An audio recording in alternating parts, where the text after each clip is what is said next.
বাইরে অনেক আম পড়ছে, এর জন্য রুমে থাকতে পারলাম না।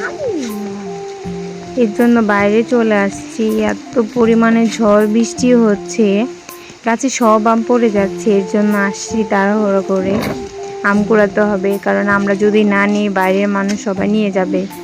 আর এবং অন্যান্য গাছের আমও নিয়ে যাচ্ছে সবাই। আমরা শুধু 2 গাছের আম কুড়াচ্ছি। এত বাইরে ঝড়, রাত 1টা বাজে।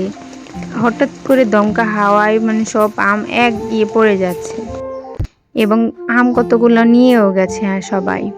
আর আমার তো আম কুড়াতে খুব ভালো লাগে। আমি মানে অনেক দিন ধরে আশায় ছিলাম যে কবে অনেক জোরে ঝড় আসবে, বৃষ্টি নামবে, আম পড়বে, আম কুড়াবো। আমার অনেক ভালো লাগে। আর কার কার ভালো লাগে অবশ্যই কমেন্ট করবেন। রাত 1টা বাজে আমি আর দাদি চলে আসছি আম কুড়ানোর জন্য। আমার তো ভীষণ ভালো লাগে, যখন আম পাই তখন অনেক ভালো লাগে, ফুর্তি লাগে।